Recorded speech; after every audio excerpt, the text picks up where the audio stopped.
Okay, assalamu alaikum, ladies and gentlemen.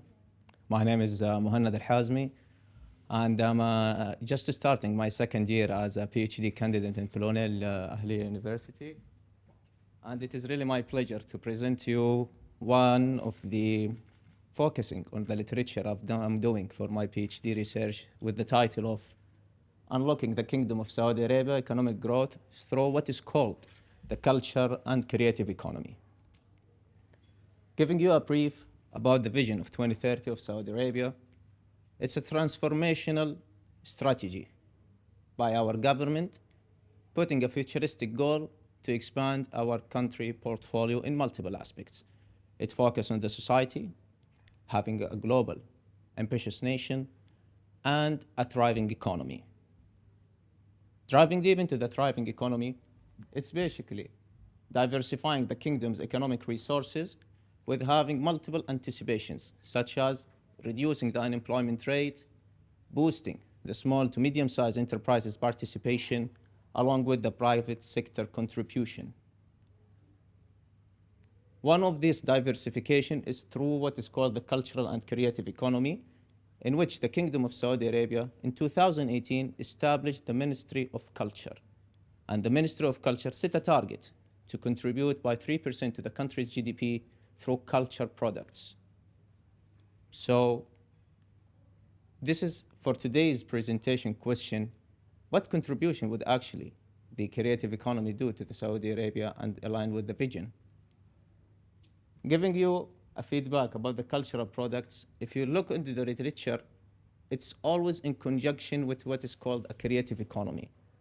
So basically, it's a product that's driven by creativity or the cultural heritage of a nation that both are intellectually protected by an intellectual property laws, and then it can be commodified to monetize it through an income, and this industry from production to distribution is called as the CCI, creative and cultural industry, and from an industry, if you generate profit, you have an economy.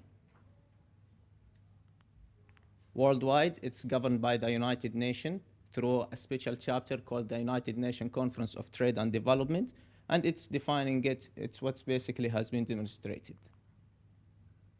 Now, from an economic market perspective, 3% of the world GDP is supplied by this CCI economy, and the employment rate is around 6.2% from the globe, and it actually had a market capital of 2.3 trillion for the world GDP as a revenue. Since the creative and the culture is very diverse, the United Nations categorized them into 10 fields, and you can see it's very wide. It starts from the R&D to the software and AI, into the music and the fashion show. Giving you some examples, when it comes to the United Kingdom.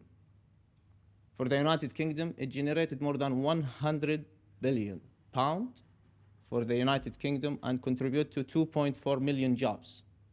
Shifting to the United States, 1.1 trillion and 4.3 of the US GDP.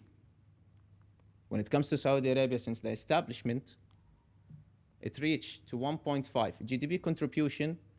The job support is still below than the work average by nearly 2% of the workforces. It entered the UNESCO heritage locations by 8 approved sites, which meeting the vision target, and it's been incentivized and supported financially by the establishment of what is called a cultural fund.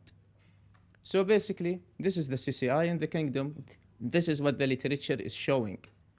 But as the President, Mr. Al-Ali said, Professor Al-Ali, PhD is about generating a knowledge, looking into the literature and generating a knowledge.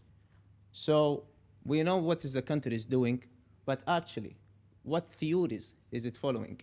Like in yesterday, Dr. Nominita said, one of the discussions, should we apply Western models or we generate our old models? So what is Saudi Arabia is actually following? United States, United Kingdom, Asia, or is it actually developing a new model? And when it comes to the implementation it's currently doing, is it actually optimal, or there is a locked potential that can be unlocked and maximizing the outcomes and revenues from the implementation of CCI And if you have read the news yesterday, the Crown Prince of the United Kingdom visited Saudi Arabia yesterday, and he met our Crown Prince, Mr. Mohammed bin Salman, His Royal Highness, and he had him in the Dir'iyah. And that time, with this one, then at the global locations, it shows what is called philosophically a soft power. So how this CCI is even from a tourism and hospitality point of view, supporting the position of Saudi Arabia soft power. With that, philosophically speaking, in terms of research, one of the potential theories is to do what is called the creative class by Richard Florida. It's examining the 3 T's, tolerance, technology, and talent's contribution to this economy. And then this creative and cultural aspects is being supported by urbanizations. You can tell, for example, cities like Riyadh, like New York, or like Paris, they can support businesses when it comes to creativity. And of course, the soft power theory by Joseph Nee is also to be examined in Saudi Arabia CCI industry. And that would be my proposed project for my PhD.